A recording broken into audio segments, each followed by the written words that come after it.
Bismillahirrahmanirrahim. Assalamualaikum warahmatullahi wabarakatuh. Innal hamdalillah nahmaduhu wa nasta'inuhu wa nastaghfiruh wa na'udzu billahi min syururi anfusina wa min sayyiati a'malina. Man yahdihillahu fala mudhillalah wa man yudlil fala hadiyalah. Asyhadu an la ilaha illallah wahdahu la syarikalah wa asyhadu anna Muhammadan abduhu wa rasuluhu la nabiyya wa la rasula ba'da.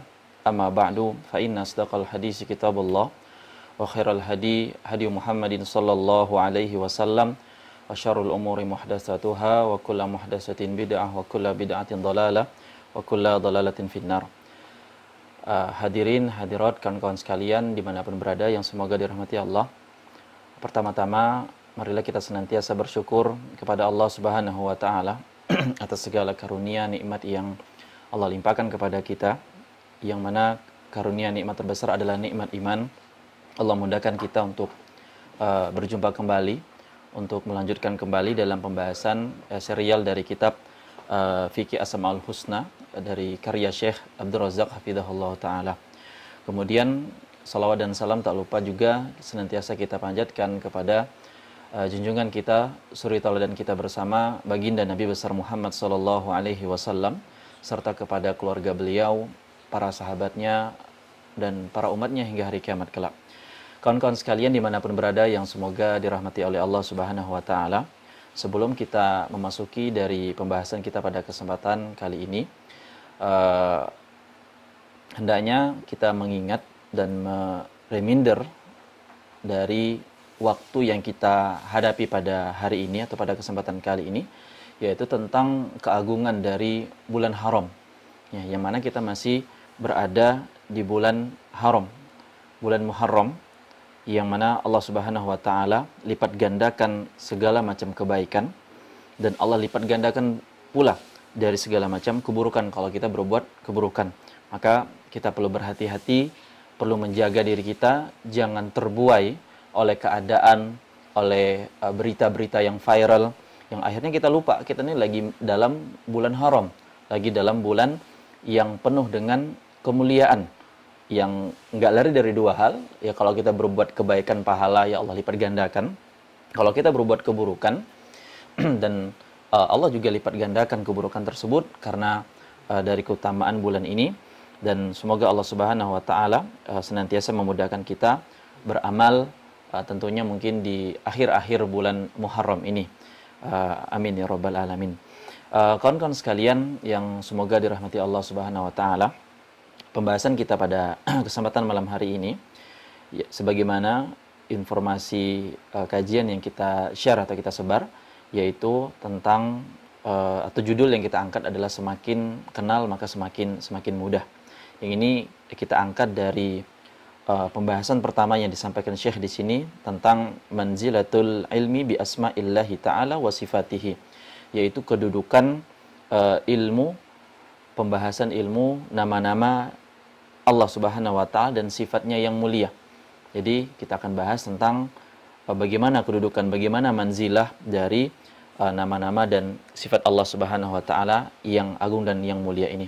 Kawan-kawan sekalian yang semoga dirahmati Allah Subhanahu wa taala, kita akan mulai yang disampaikan oleh Syekh di sini hafizahullah taala. Beliau menyampaikan innal fiqha fi asma'illahil husna babun syarifun minal ilmi.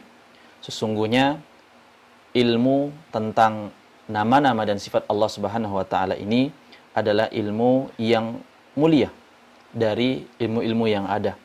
Ilmu yang mulia dari ilmu-ilmu yang ada. Bal huwa, dan dia ini, ilmu ini adalah huwal fiqhul akbar. Dia adalah fikih al-akbar. Ya, fikih yang paling agung, fikih yang paling besar.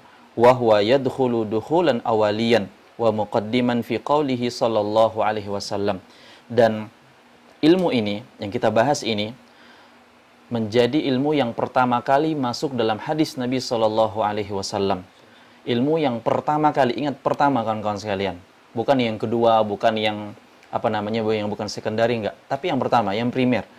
Apa kata Nabi sallallahu alaihi wasallam? Hadisnya ma'ruf. Hadis yang sering kita dengar, apalagi yang kita sering hadir di majelis-majelis ilmu. Nabi SAW bersabda, "Man yuridillahu bihi khairan yufaqihu fid din. Barang siapa, kata Nabi sallallahu alaihi wasallam, yang Allah kehendaki kebaikan bagi seorang tersebut, maka Allah akan memberikan kepadanya yaitu kefahaman tentang masalah agama.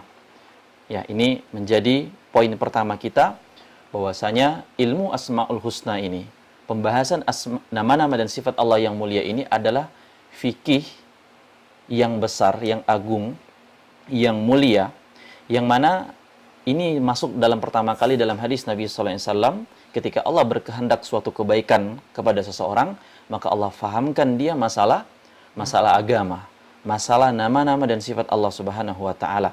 Dan kawan-kawan sekalian yang semoga dirahmati Allah, dalam hadis ini menjadi sebuah barometer atau parameter, ya, bahwasanya kebaikan itu, barometer atau parameternya adalah kefakihan tentang asal agama.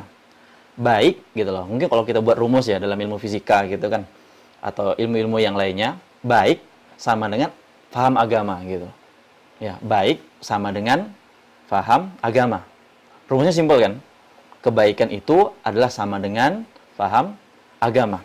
Nah, maka kawan-kawan sekalian yang semoga dirahmati Allah Subhanahu wa taala, ketika Nabi sallallahu alaihi wasallam bersabda, "Man yuridillahu bihi khairan." Nabi menggunakan kalimat nakirah. Khairan. Jadi kalau yang belajar bahasa Arab, saya nggak jelasin secara detail. Intinya kalau nakirah itu ungkapan yang umum, yang global, yang mencakup seluruh macam. Khairan artinya kan baik.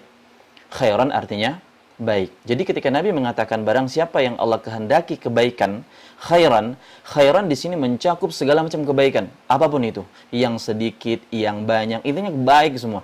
Intinya baik semua. Maka dari sini para ulama yang mereka ar-rasikhin, yang sangat mendalami ilmu, ketika hadis ini aja bisa kita lihat, kita dalami. Kita lihat, kita dalami bahwasanya ketika Allah ya memberikan parameter kebaikan, yaitu orang bisa paham agama, coba Anda pahami secara terbalik. Coba Anda pahami secara terbalik. Ketika Allah tidak menginginkan kebaikan bagi seseorang, apa dampaknya? Allah nggak pahamkan dia tentang masalah agama. Allah nggak pahamkan dia tentang Asmaul Husna. Allah nggak pahamkan dia tentang bagaimana mengenal Allah Subhanahu wa taala. Itu dampaknya kawan-kawan sekalian yang semua dirahmati Allah. Berarti kalau Allah baik sama kita, kita bukan bilang mengatakan Allah nggak baik sama kita, enggak. Tapi kalau Allah ingin memberikan kebaikan bagi kita, Allah akan pahamkan kita masalah agama. Allah buat kita itu mudah menyimak pembahasan ini, mengikuti pembahasan ini. Tapi kalau sebaliknya, kata para ulama, Allah tidak menginginkan kebaikan bagi seseorang, maka Allah tidak akan mudahkan bagi dia untuk memahami urusan agama. Allah nggak mudahkan bagi dia untuk memahami asma dan sifat Allah Subhanahu wa taala. Jadi ini yang perlu kita camkan kawan-kawan sekalian yang semoga dirahmati Allah. Dan dalam riwayat yang secara sanad riwayat ini lemah atau dhaif, tapi maknanya sahih. Ini diantara syarat bolehnya hadis dhaif dipakai atau disampaikan, yaitu maknanya sahih. Apa kata dalam riwayat tersebut? Disebutkan barang siapa yang tidak memiliki pemahaman agama, maka Allah tidak menginginkan kebaikan bagi dirinya. Jadi kalau ada orang nggak bisa paham agama, atau nggak mau paham agama, atau kita nggak paham agama, ya, dijelasin sama ustadz, sama guru kita, masalah agama ini, itu, dan seterusnya, menyikapi fitnah itu kayak gini loh. Bang, dek, gitu. Akhi, ukhti, menyikapi masalah yang viral tuh kayak gini loh. Nggak bisa gini, ustadz, gini. Berarti nggak paham tuh. Padahal udah dijelasin. Berarti ada parameter atau indikator Allah berarti nggak mau berikan kebaikan kepada kita. Maka berusahalah paham gitu loh, berusaha memahami dalam masalah-masalah agama ini. Jadi kata dalam riwayat yang lemah tersebut, tapi maknanya sahih adalah barang siapa yang tidak memiliki pemahaman agama atau nggak paham masalah urusan agama, maka Allah tidak menginginkan kebaikan baginya. Ini cuman bahasanya dibalik aja dari hadis Nabi yang sahih tadi. Barang siapa yang Allah inginkan kebaikan bagi dia, Allah fakihkan dia masalah urusan agama. Kawan-kawan sekalian yang semoga dirahmati Allah, ketahuilah bahwasanya kalau kita semakin sukses dalam pemahaman kita masalah agama, semakin kita paham dalam urusan asma dan sifat Allah Subhanahu wa taala, maka ketahuilah masa depan kita, kehidupan kita selanjutnya akan indah, akan sukses, gitu loh. Maka sebagian para ulama pernah menyatakan bahwasanya coba deh kalian itu dengarkan nasihat atau petuah. Ya, kalau bahasa kita sekarang mungkin dalam orang-orang yang kita ambil quote-quote-nya gitu, itu kepada pihak yang nggak butuh sama Anda sama sekali. Dan para ulama mengatakan, maknanya apa sih? Pihak yang nggak butuh sama kita itu siapa? Allah Subhanahu wa Ta'ala, yang sering kita ungkapkan dalam Qul huwallahu ahad, Allahus samad. Dialah segala hal itu bergantung padanya. Allah udah banyak kasih kita petua, kasih kita nasihat baik dari Al-Quran, baik dari lisan Nabi-Nya Sallallahu Alaihi Wasallam. Maka kalau Anda mau sukses hidup, menghadapi masalah-masalah ke depan agar clear dan selesai, maka benerin nih urusan agama kita. Pemahaman kita masalah agama ini kita benerin. Ya, kita butuh kepada yang berikan nasihat kepada kita, tapi dia nggak butuh sama kita. Kita yang butuh sama dia, yaitu Allah Subhanahu wa Ta'ala. Kemudian kawan-kawan sekalian yang dirahmati Allah, kita lanjutkan penjelasan dari Syekh Abdul Razak Hafizahullah Ta'ala. Saya lupa tadi sampaikan ke teman-teman kalau di kitab terjemahannya itu di halaman berapa? Halaman 21 ya. Ya, kalau yang pegang terjemahan di halaman 21, kita bahas di halaman 21 yaitu kedudukan ilmu dan ilmu tentang nama-nama dan sifat Allah yang mulia. Kalau dalam kitab Arabnya tergantung terbitan. Kalau saya pakai terbitan dari Mesir, itu di halaman 10. Ya. Kita lanjutkan. Kata Syekh Hafizahullah Ta'ala, bahwasanya wa huwa asyrafu ma sarafat fihi al-anfasu wa khairu ma sa'a fi tahsilihi wa nailihi ulun nuha wa rasyadu. Kata beliau Hafizahullah Ta'ala, ilmu tentang nama-nama dan sifat Allah yang mulia ini adalah sebuah jalan, sebuah usaha yang sangat mulia, asyraf. Jadi ilmu ini mulia, agung. Jadi kalau ada orang yang berusaha dapetin, mempelajarin, memahami gitu loh. Ya, ini adalah jalan yang sangat mulia, yang sangat anfas, berharga, bak mutiara, ya, bak barang-barang mulia yang kita kenal lainnya gitu kan. Wa khairu ma sa'a fi tahsilihi wa nailihi ulun nuha wa rasyadu. Dan ini, ilmu ini itu adalah tujuan yang sangat mulia, tujuan yang sangat tinggi, cita-cita bagi orang-orang yang memiliki akal dan yang mendapatkan petunjuk. Ini yang perlu kita garis bawahi. Ilmu ini, kata Syekh Hafizahullah Ta'ala, adalah cita-citanya, hasratnya, motivasinya orang-orang yang mempunyai kecerdasan akal dan mereka mendapatkan petunjuk. Kawan-kawan sekalian yang semua rahmati Allah, coba kita introspeksi, coba kita renungi. Kita dalam sehari baca ihdinas siratal mustaqim berapa kali? Ayo, baca Al-Fatihah nggak? Atau nggak sholat gitu? Saya nggak sholat, jadi nggak tahu nih berapa kali baca Al-Fatihah. Minimal berapa kali sih? 17 kali. Ya. Insya Allah kalau yang sadar sholat dan sholatnya khusyuk gitu loh, dia sadar baca Al-Fatihah gitu, dia sadar ihdinas siratal mustaqim.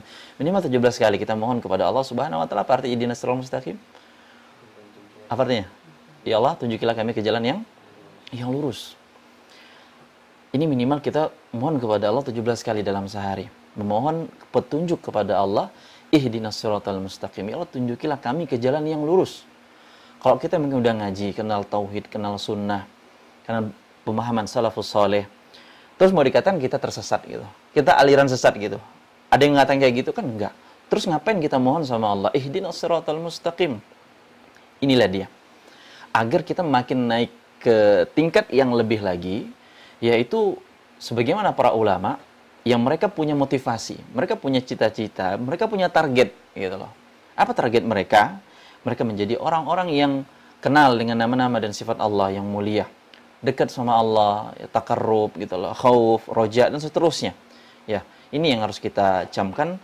Kita sering mohon sama Allah Subhanahu wa Ta'ala minimal 17 kali dalam sehari, tapi kira-kira dampaknya dalam kehidupan kita, dalam pengenalan kita kepada Allah Subhanahu wa Ta'ala, karena kan Syekh mengatakan ilmu ini adalah tujuan bagi orang-orang yang memiliki akal, orang-orang yang memiliki petunjuk gitu loh.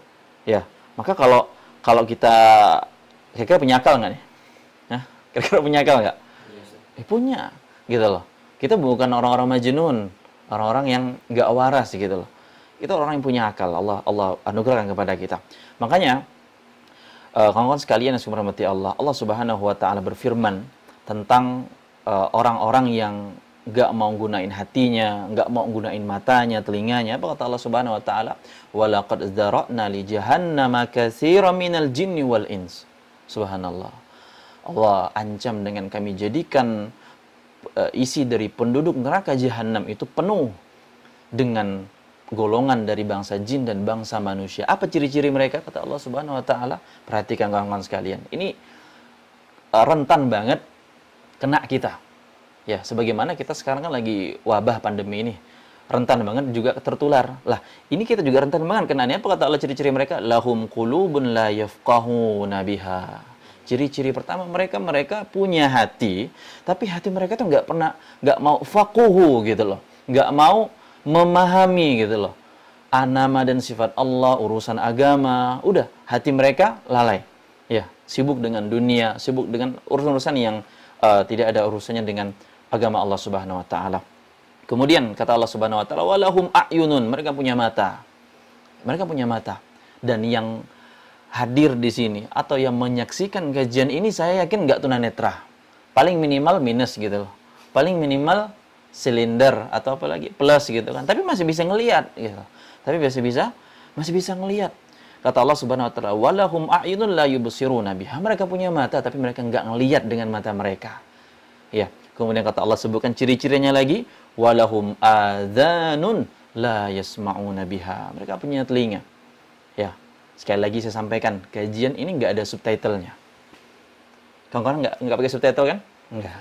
Diedit pun rasanya capek banget Ustaz ngeditnya pakai subtitle gitu ya. Karena kita enggak semuanya terkontekstual gitu. Ya. Maka Allah katakan mereka punya telinga, mereka enggak dengar dengan telinganya tersebut. Ulaika kal an'am. Allah perumpamakan mereka seperti binatang ternak kata Allah. Balhum adall, tapi lebih sesat, lebih parah lagi daripada binatang ternak. Ulaika humul, apa kata Allah tutup katakan? Ghafilun. Mereka orang-orang yang lalai dari mengenal Allah, lalai dari mengenal Rasulnya, lalai dari mengenal ajaran agama Allah Subhanahu wa taala. Padahal ini keselamatan semua, ini nasihat semua, mau'izah semua, tapi lalai. Ya, mau dari hati, mau dari mata, mau dari telinga. Subhanallah. Ini yang harus kita camkan. Kemudian kawan-kawan sekalian yang semoga dirahmati Allah, kita lanjutkan perkataan Syekh di sini hafizahullah taala. Beliau mengatakan kalau yang ikutin dalam kitab bahasa Arabnya saya loncat-loncat juga, termasuk juga di terjemahannya ya. Karena nggak mungkin kita baca semua. Beliau mengatakan wa huwa imadus sayri ilallahi subhanahu wa ta'ala. Poin selanjutnya bahwasanya ilmu ini ya, kedudukan ilmu asma wa sifat Allah ini adalah sebuah fondasi, sebuah asas, sebuah pokok inti jalan kita menuju Allah Subhanahu wa taala. Jadi ilmu ini yang kita bahas, yang kita kaji, ini pokok. Ini inti. Inti dari apa? Agar kita menuju kepada Allah Subhanahu wa taala, mengenal Allah Subhanahu wa taala. Makanya kawan-kawan sekalian yang semua dirahmati Allah dimanapun berada, kita kan udah bahas di pertemuan pertama. Ada yang ingat pertemuan pertama kita bahas apa? Sebagaimana komitmen kita tentang back to basic. Kembali kepada fondasi asas pokok. Ini penting. Dan ilmu ini diantaranya. Ilmu ini yang kita bahas adalah diantaranya. Apa kaidah para ulama salaf terdahulu ketika menyebutkan tentang masalah fondasi atau pokok asas itu? Mereka mengatakan man hurima usul hurima usul. Dihafalin nih. Ini simpel banget kaidahnya. Man hurima usul hurima usul. Barang siapa yang enggak punya fondasi, barang siapa yang nggak punya pokok, nggak punya asas, nggak punya pegangan yang kuat, nggak punya basic, ya apa kata para ulama? Hurima usul. Dia nggak bakal pernah sampai ke tujuannya. Tuh, nggak bakal pernah yang ngaku cinta nggak sama Allah, cinta sama Allah, tapi dia nggak punya basic bagaimana harus cinta sama Allah. Ya kenal sama Allah, ridho nggak nih habis kena musibah gitu ya, habis kena musibah nih, Pak ridho nggak Pak sama takdir Allah? Ridho. Itu ngomong doang, tapi hatinya kita nggak tahu. Karena apa? Dia nggak punya basic bagaimana harus ridho dari ketentuan Allah Subhanahu wa taala. Ini yang perlu kita camkan. Barang siapa, kata para ulama, yang nggak punya pondasi, nggak punya basic, ini nggak bakal bisa sampai tujuannya ke mahabbatullah, cinta sama Allah, ridho atas keputusan Allah. Jadi kawan-kawan sekalian yang semua hormati Allah, harus kita pahami dan kita camkan back to basic. Ya. Dan membangun basic itu adalah proses yang sangat panjang.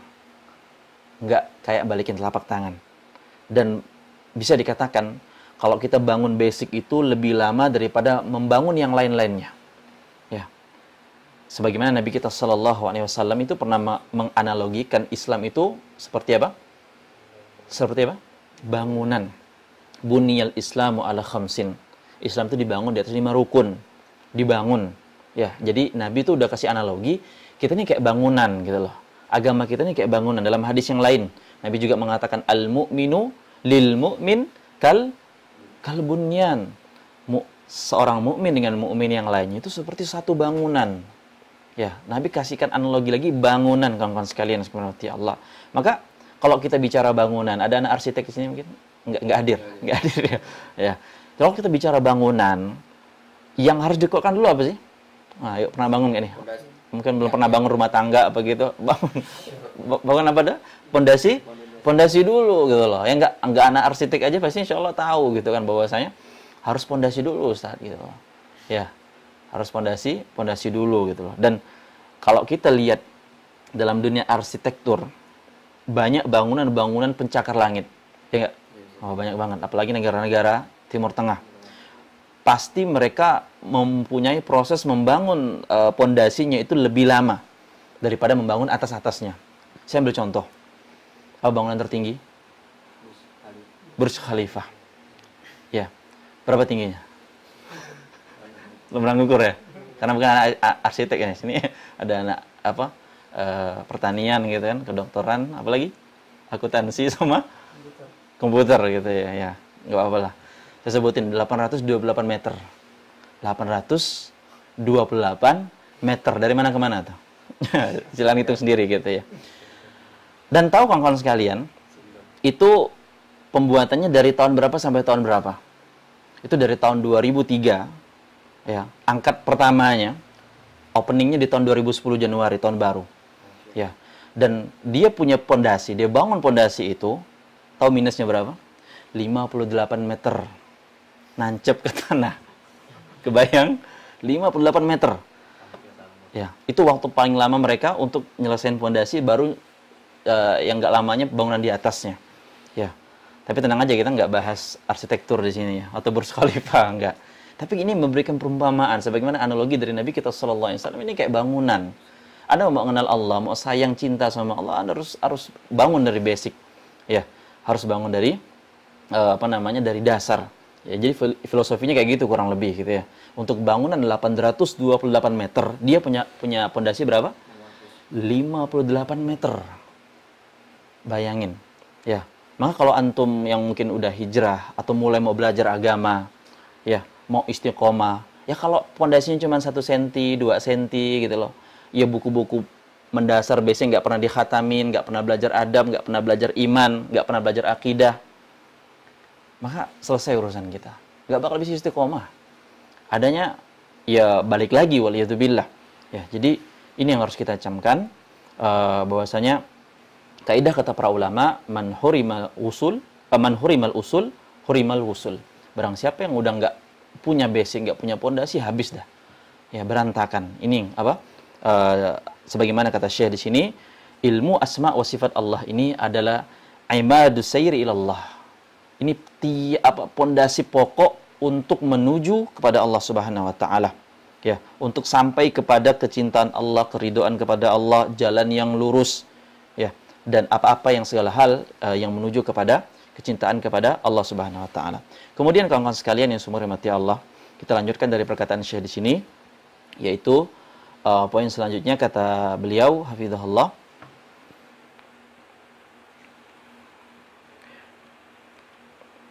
fa inna asasa bina ad-din al-imanu billahi subhanahu wa bi asma'ihi wa sifatihi. Dan fondasi agama ini adalah iman kepada Allah, kata beliau. Ya. Fondasi agama ini adalah iman kepada Allah dan kepada nama-nama serta sifat-sifat Allah Subhanahu wa taala tersebut. Qala Ibnul Qayyim rahimahullahu taala, Al-Imam Ibnul Qayyim rahimahullah pernah mengatakan, man arada uluwa bunyanihi fa'alaihi bitawthiqi asasihi wa ihkamihi wa shiddatil i'tina'i bihi. Kata Ibnul Qayyim rahimahullah ta'ala, barang siapa yang menghendaki bangunannya itu tinggi, ya, maka bagi dia bitawthiqi asasihi wa ihkamihi wa shiddatil i'tina'i bihi, harus bagi dia untuk menguatkan fondasinya, kata Ibnul Qayyim rahimahullah. Dan hendaknya dia juga perhatiin dari fondasinya tersebut. Hendaknya dia perhatikan dari pondasinya tersebut. Fa inna uluwal bunyani ala qadri tawthiqil asasi wa ihkamihi. Fal a'malu wa darajatu bunyanun wa asasuhal iman. Dan ketinggian bangunan itu tergantung pada kokoh dan kuatnya pondasi, kata beliau. Ya, amal dan derajat itu adalah bangunan perumpamaannya, adapun fondasinya adalah keimanan. Kawan-kawan sekalian yang semoga dirahmati Allah Subhanahu wa taala, di sini Al-Imam Ibnul Qayyim sebagaimana dinukilkan oleh Syekh di sini memberikan sebuah analogi yang sama pula, bahwasanya ayo kita kuatkan fondasi dan benar-benar perhatikan. Beliau mengajak kita untuk kuatkan fondasi, bukan cuma dikuatkan doang tapi diperhatiin. Beliau minta diperhatikan. Ya. Karena beliau nggak memberikan sebuah barometer, beliau katakan bahwasanya kalau bangunan itu tinggi itu tergantung dari kokoh dan kuatnya fondasinya. Ya. Nah, permisalannya adalah amal derajat dari pahala-pahala yang kita dapat itu kayak bangunan. Ya, yang bagian-bagian atasnya. Adapun fondasinya adalah iman kita. Bagaimana iman kita kepada Allah dan seterusnya. Nah, kemudian kata Ibnul Qayyim rahimahullahu taala, di situ di halaman berapa? Ada yang kawan bisa ngikut apa udah loncat? Yang terjemahan. Masih halaman 21 ya? Nah, saya lanjutkan ke perkataan Ibnul Qayyim rahimahullah ta'ala, tapi loncat ya ke paragraf selanjutnya kalau dalam kitab bahasa Arabnya. Tapi kalau di di terjemahan mungkin bisa disesuaikan. Kata beliau rahimahullah ta'ala, fal-arifu hammathu tashihul asasi wa ihkamihi. Adapun orang yang bijak, kata beliau, orang yang bijak itu adalah orang yang punya target, punya tujuan, yaitu senantiasa tashihul asasi wa ihkamihi, benerin fondasi dan menguatkan fondasi tersebut. Ya, kata Ibnu Qayyim rahimahullah taala, orang yang bijak, orang yang arif itu adalah yang senantiasa memperhatikan fondasi dan menguatkan fondasinya tersebut. Wal jahilu, adapun orang yang bodoh, orang yang mungkin nggak peduli dengan urusan agama atau bodoh masalah agama, mungkin gelarnya sih doktor, profesor, PhD dan semisalnya, tapi dia bodoh dalam masalah agama, apa yang dilakukan? Yarfa'u fil bina'i an ghairi asas. Dia tinggikan bangunannya tanpa pondasi. Ya, maka fala yalbithu bunyanuhu an yasquta. Maka bangunan tersebut akan runtuh, akan roboh. Ya, nggak perlu waktu lama, bangunannya akan roboh. Dan ini menjadi nasihat kita bersama kawan-kawan sekalian yang semoga rahmati Allah, bahwasanya kalau kita cuma mentingkan casing kita, mentingkan zohir kita aja gitu loh, mentingkan zohir ya bener, nggak salah. Tapi kalau basic kita nggak pernah kita benerin, maka ini masalah, bisa menjadi fitnah dan musibah, ujian bagi kita bersama. Maka ini nasihat dari Ibnul Qayyim rahimahullah ta'ala ketika beliau menganalogikan bahwasanya bangunan kalau mau tinggi, kokoh, kuatin fondasi. Ya, fondasinya ini iman gitu loh. Adapun amal-amal kita itu bagian dari bangunan yang lain gitu loh. Dan orang yang bijak adalah mereka yang senantiasa benerin fondasi dan dikuatin terus fondasinya. Adapun orang yang jahil, ya gaya-gaya mulu gitu loh. Ya, atau sok-sokan zohirnya aja kayak kayak keren-kerenan, tapi ya isinya kosong melompong. Sebagaimana pepatah dalam bahasa kita tong kosong nyaring bunyinya gitu. Ada yang viral ngegasnya 3000 RPM lagi gitu ya. Berapa RPM sih biasanya kalau motor atau mobil, tergantung mesinnya gitu ya. Gede banget lah, pakai knalpot brong lagi gitu kan. Wah, tambah kacau udah gitu loh. Ya, tapi orang-orang yang arif, kata Syekh, adalah mereka nggak ngegas, tapi basicnya kokoh gitu loh. Ya, basicnya kokoh. Ini yang harus kita pahami. Kemudian kita lanjutkan. Kata Syekh di sini, hafizahullah taala, saya loncat kepada wahadzal asasu amran. Pondasi ini itu ada dua, kata beliau. Ya, yang terjemahan ketemu nggak? Pondasi ini ada dua. Ya, di halaman berapa? 22. Di halaman 22. Paragraf ke berapa? Ya, ketiga. Ya, paragraf ketiga di halaman 22 bagi kawan-kawan yang pegang kitab terjemahan. Kata beliau rahimahullah taala wa hadzal asasu amran. Pondasi ini ada dua. Yang pertama, sihhatul ma'rifati billahi wa amrihi wa asma'ihi wa sifatihi. Yaitu mengenal Allah, mengenal perintah-perintah Allah, nama-nama Allah dan sifat-sifat Allah. Adapun yang kedua, wasani tajridul inqiyadi lahu wa li rasulihi duna ma siwah.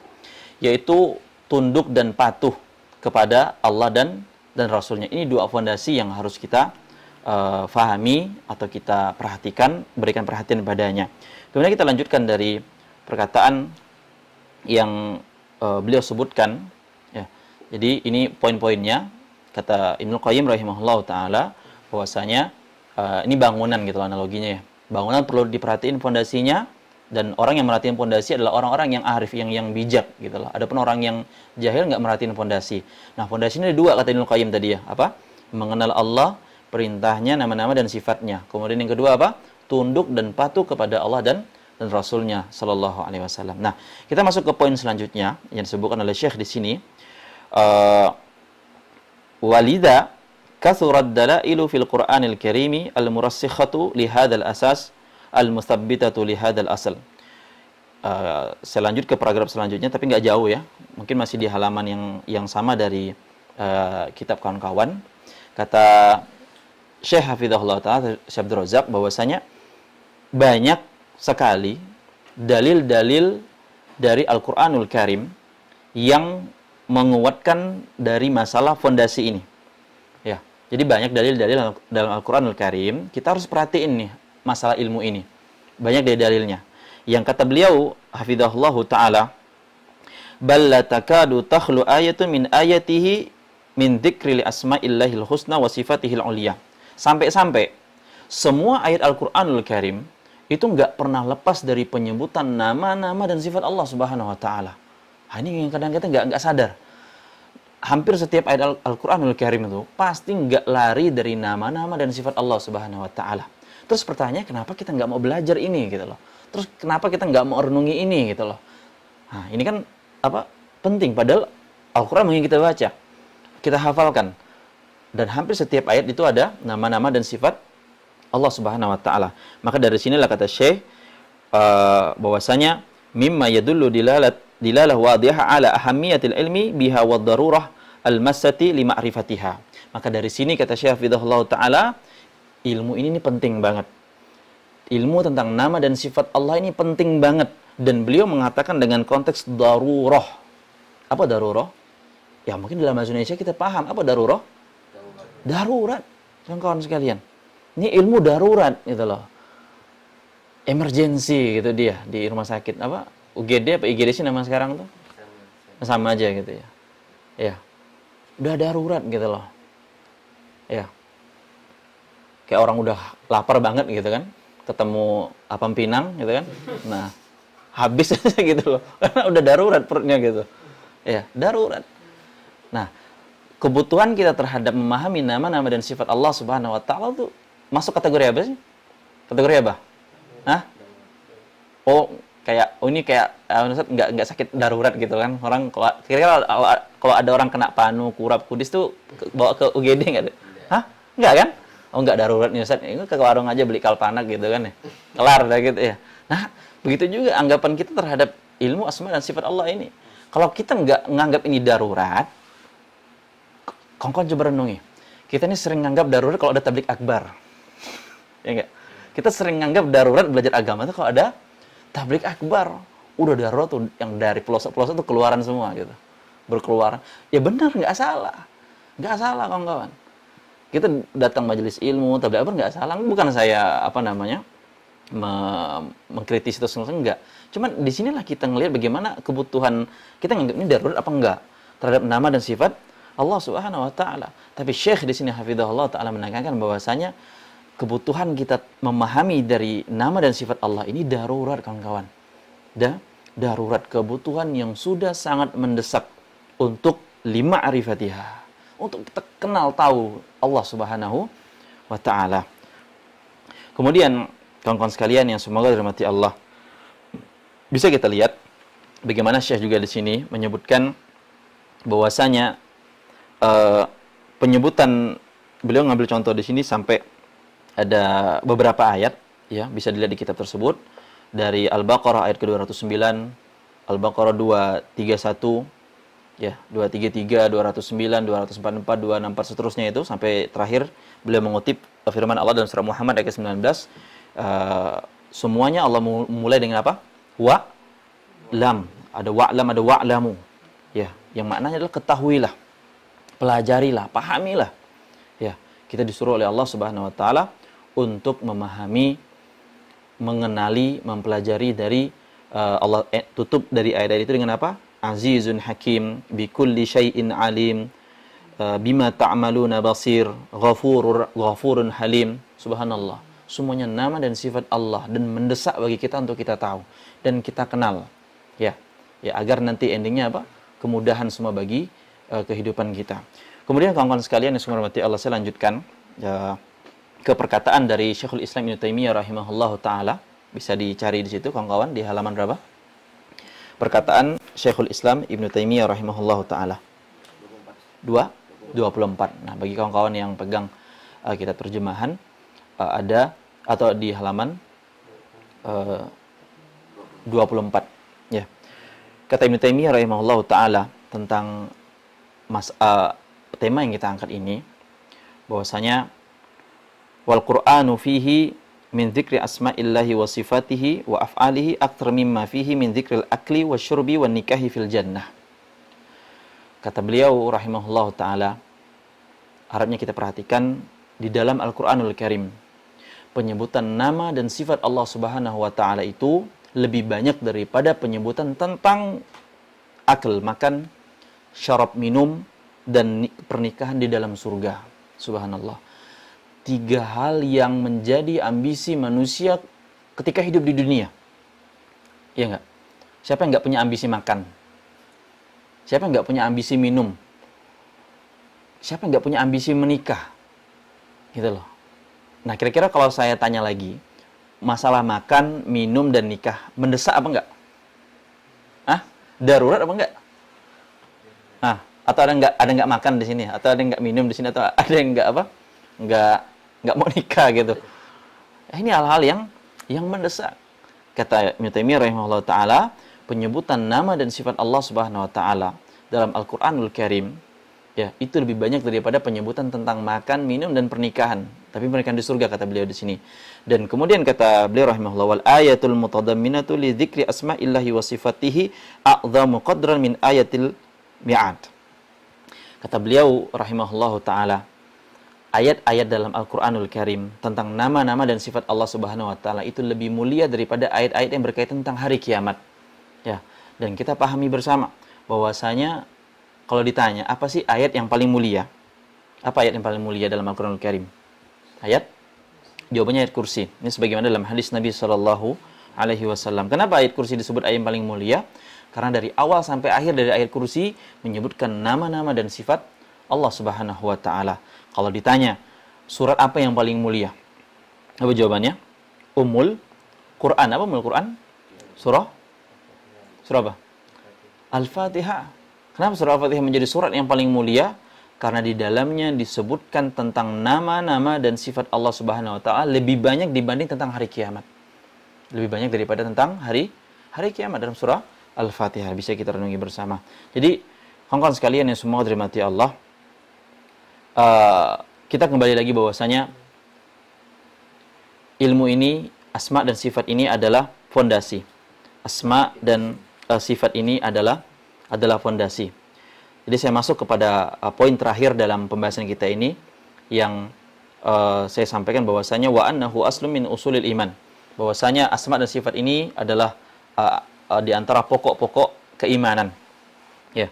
Kata Syekh rahimahullah taala kalau di kitab bahasa Arabnya saya ada di halaman terakhir dalam pembahasan ini. Ya, kalau yang terjemahan bisa ketemu nggak? Di pembahasan terakhir ya. 26 ya. Nah, kata Syekh Hafizahullah Ta'ala, wa kaifa yastaqimu amrul bashariyati wa tasluhu halun nasi biduni ma'rifatihim bifatirihim wa bari'ihim wa khaliqihim wa raziqihim. Kata Syekh Hafizahullah Ta'ala, bagaimana mungkin kita udah tahu nih pondasi, kita udah tahu ini pokok, kata Syekh.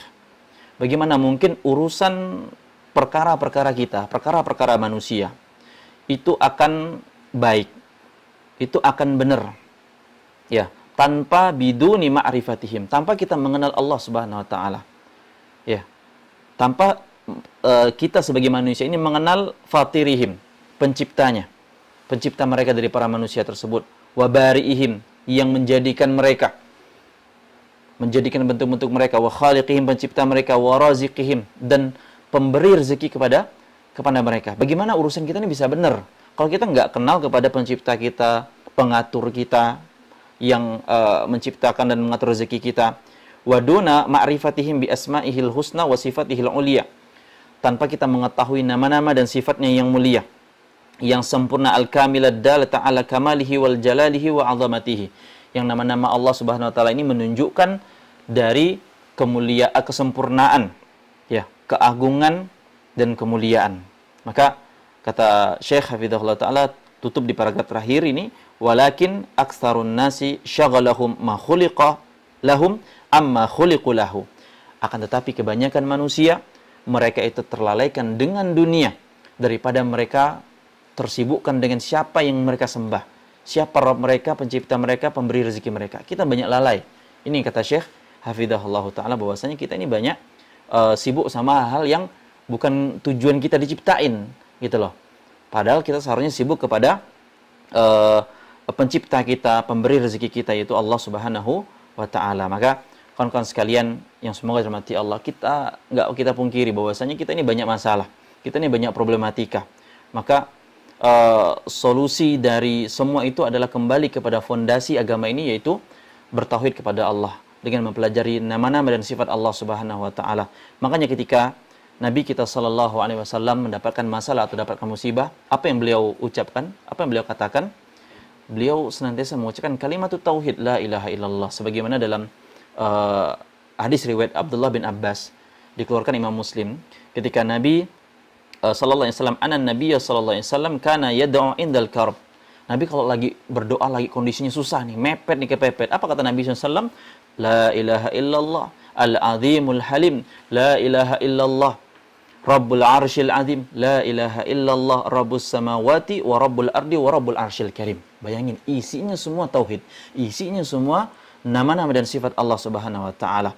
Intinya kalimat tauhid, la ilaha illallah. Belum lagi kalau kita ambil dari kisah Nabi Yunus alaihi salam, ketika beliau dimakan oleh ikan paus, Allah firmankan dalam surah Al-Anbiya ayat 87, apa kata Allah Subhanahu wa Ta'ala? Wa dhannun idh dhahaba mughadiban fa dhanna an lan naqdir alaihi fanada fi dhulumat.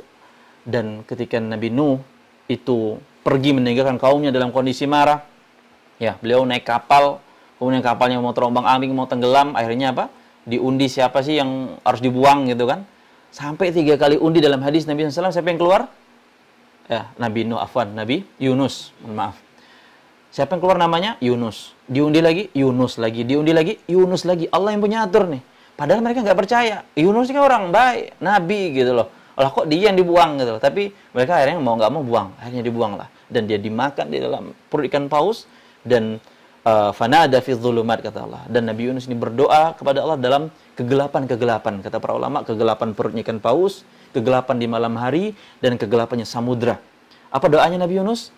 Alla ilaha illa anta subhanaka inni kuntu minadh dhalimin. Subhanallah. Tauhid lagi. Nama-nama dan sifat Allah lagi. Ayat selanjutnya apa kata Allah?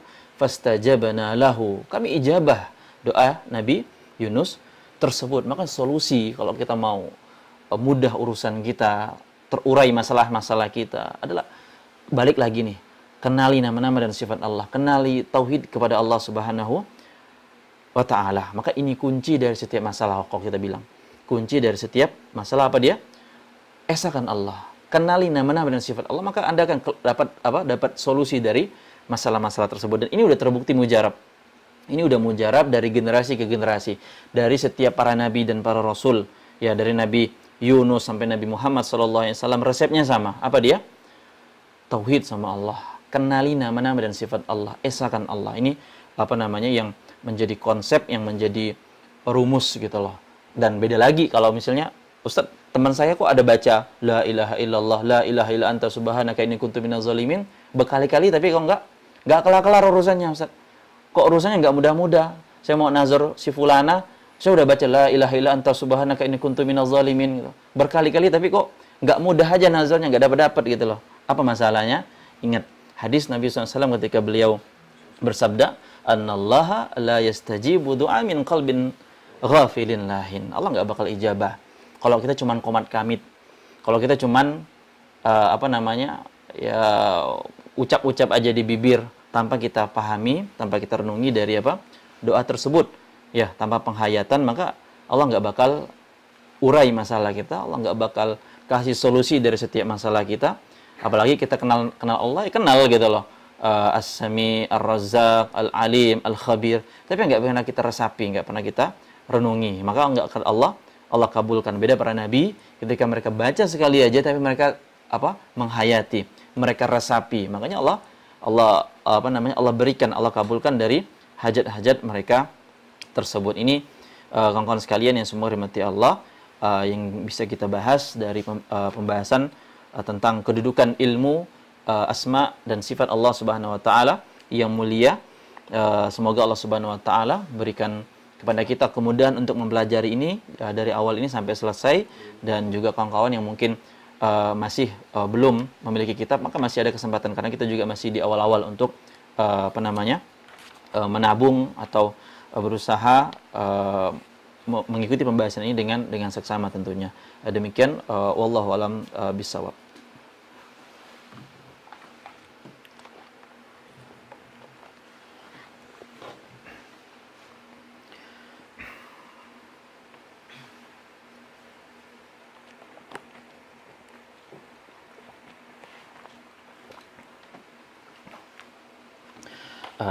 Kita coba baca beberapa pertanyaan. Bismillahirrahmanirrahim. Alhamdulillah. Wassalatu wassalamu ala Rasulillah, amma ba'du. Bagaimana nasihatnya untuk seorang mahasiswa yang ingin hijrah dan mulai belajar agama, namun masih terjebak dan ragu karena tidak ingin hijrah setengah-setengah yang nantinya kembali bermaksiat ke masa lalu? Jazakallahu khairan atas pertanyaannya. Pertanyaannya bagi saya berat untuk menjawabnya, dan berat dalam arti perlu pertimbangan yang semata-matangnya. Karena tapi yang pertama yang saya ingin sampaikan bahwasanya jangan ragu, ya, jangan ragu dan hilangkan perasaan atau pikiran bahwasanya kalau saya hijrah setengah-setengah nanti saya malah bermaksiat ke masa lalu. Ya, hilangkan perkataan-perkataan seperti ini, hendaknya dihilangkan. Jangan dimunculkan. Ya, jangan terngiangkan di dalam kepala Anda dan seterusnya. Jangan seperti ini. Dan saya rasa pun wallahu alam dalam dunia pendidikan atau dunia bisnis, orang jual beli, orang berusaha, berniaga, itu ada konsep jangan ragu gitu loh. Yakin bahwasanya barang yang saya jual ada pemiliknya, ada yang pembelinya gitu loh. Ini yang pernah kami dapati secara pribadi yang biasa jual beli juga, bahwasanya orang jual beli aja kayak gitu loh. Yang urusan duniawi, cari untung untuk hidup gitu loh. Tapi bisa punya konsep bahwasanya jangan ragu, yakin ada yang beli kalau kita tawarin, kita jualin aja gitu loh. Sampai kadang kita lihat sebagian orang ada yang sampai sebegimananya nawarin barangnya agar dibeli gitu loh. Jadi hilangkan hal-hal yang namanya setengah-setengah gitu loh. Jangan jadikan kamus dalam hidup tuh jangan ada kata setengah-setengah gitu loh. Ya. Jangan ada setengah-setengah. Yang biasanya kalau setengah-setengah itu nggak baik. Gitu kan. Jadi laki setengah-setengah, baik nggak? Enggak. Jadi cewek setengah-setengah gitu loh. Jadi mahasiswa setengah-setengah, gitu kan. Maksudnya apa? Kadang kuliah, kadang enggak gitu kan. Anak sekolah juga setengah tuh, kadang masuk, kadang bolos gitu. Enggak baik identiknya. Yang baik itu kan adalah tengah-tengah gitu loh, bukan setengah-setengah. Yang namanya setengah-setengah setengah enggak apa namanya? Enggak baik. Jadi bedain antara setengah-setengah sama tengah-tengah, wasatiyah. Nah, jadi hilangkan keraguan ya. Apalagi baru mulai, yang namanya jatuh pasti, kawan-kawan. Ini nasihat saya. Yang namanya jatuh itu pasti. Nggak usah apa? Nggak usah merasa kalau udah hijrah nggak boleh jatuh, nggak. Ya, Nabi kita Shallallahu Alaihi Wasallam aja tuh kalau apa namanya kita ungkap bagaimana beliau itu pernah ngerasain bagaimana sempitnya dada beliau, sumpeknya beliau ketika harus ditolak, harus dapat cercaan, makian dan seterusnya. Ini Nabi Shallallahu Alaihi Wasallam. Ya, manusia gitu loh, yang apa namanya punya perasaan, gitu kan. Nabi punya perasaan, nggak mungkin Nabi nggak punya perasaan gitu loh. Buktinya apa? Beliau bisa nangis, beliau bisa sedih, beliau tergerak untuk ngasih. Kan kita pernah dengar tuh kisah Nabi ketika baru dikasih baju baru sama sahabatnya, dan beliau tuh pengen banget tuh baju. Datang sahabat yang lain, ungkapannya gini doang, betapa indah baju engkau ya Rasulullah. Rasulullah paham tuh orang mau gitu, kasihan mau, kasihan dikasih, subhanallah. Ini perasaannya tinggi banget gitu loh. Tapi bukan baperan gitu, bukan baperan. Nah, jadi kalau jatuh maksiat, salah, dosa, itu pasti dan wajar, udah ada. Tapi jangan dijadiin alasan, ini juga jangan dijadiin alasan ketika udah hijrah terus salah, maksiat atau seterusnya, jangan dijadiin alasan untuk ya cari pembenaran gitu loh. Kan nggak apa-apa saya kalau jatuh salah, nggak, itu yang nggak benar malah. Tapi kalau kita udah berusaha jaga ya berusaha istiqomah tapi jatuh, ini wajar, ini wajar. Jadi nggak usah setengah-setengah, nggak usah ragu ya. Sebagaimana Anda ketika mungkin sebagai seorang mahasiswa, apakah Anda ragu masuk fakultas tersebut? Ya, kan biasanya ada yang ragu tuh kuliah tuh karena pilihan paksaan orang tua misalnya gitu ya. Ya, apalagi nanti dalam proses pernikahan tuh kan lebih berat lagi tuh. Lebih berat lagi tuh. Orang tua maunya yang kayak gini atau yang mau kayak gitu. Ya, jadi jangan setengah-setengah dan jadikan patokan agama kita untuk memilih bahwasanya kita harus maju all out ya, kerahkan semua tenaga Anda. Kalau apa namanya jatuh itu sebuah kewajaran ya. Yang nggak wajar Anda jatuh terus itu yang nggak wajar.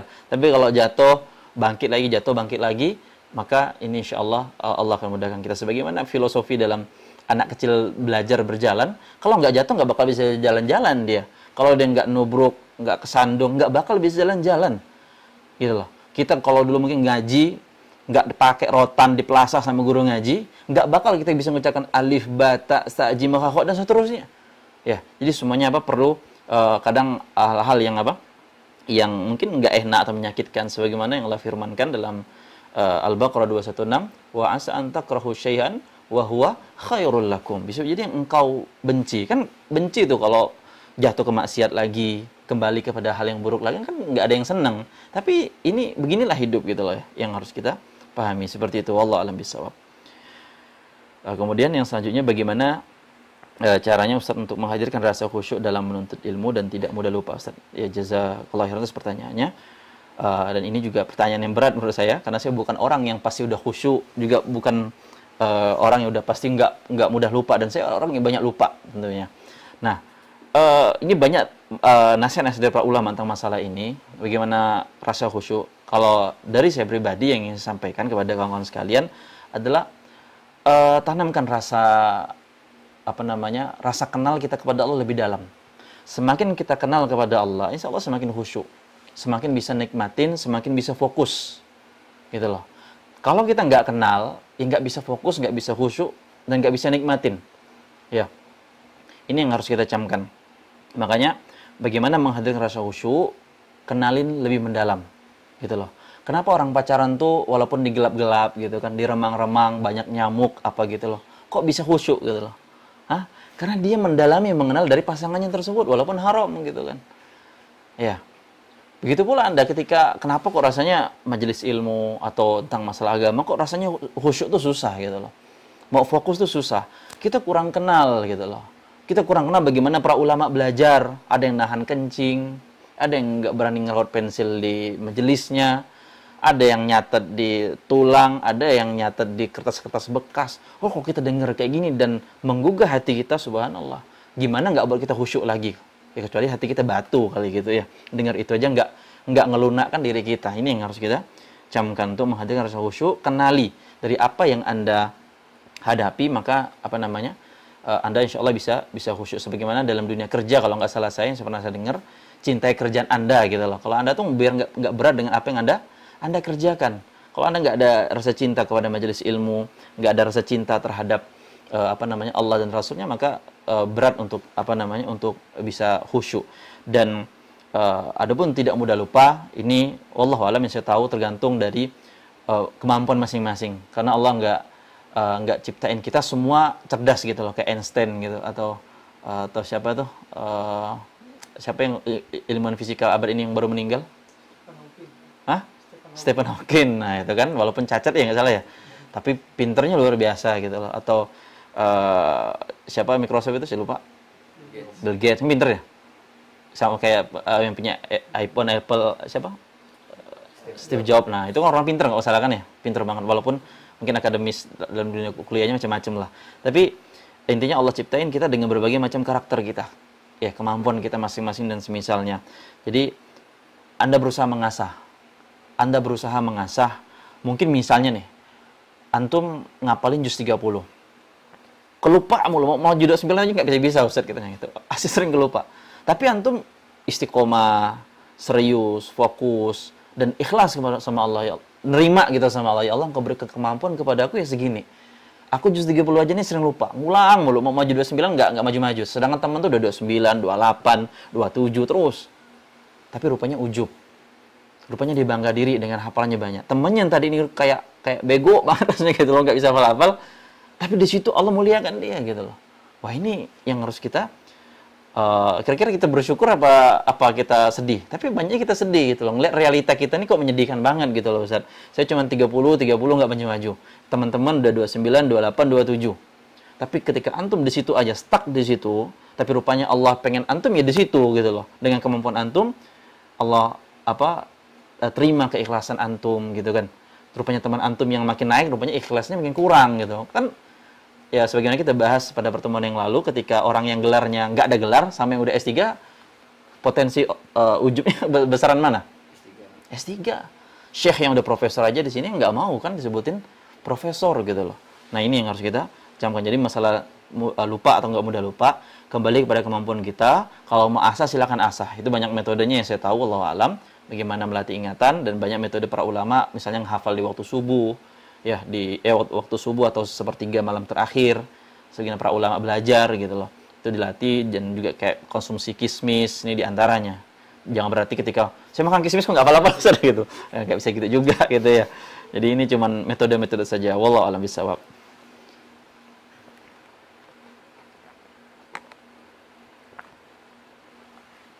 Nah, pertanyaan selanjutnya, apa saja hal-hal yang dapat meruntuhkan pondasi agama dan bagaimana menjaga agar pondasi kita selalu kokoh? Nah, jazakallahu khairan atas pertanyaannya.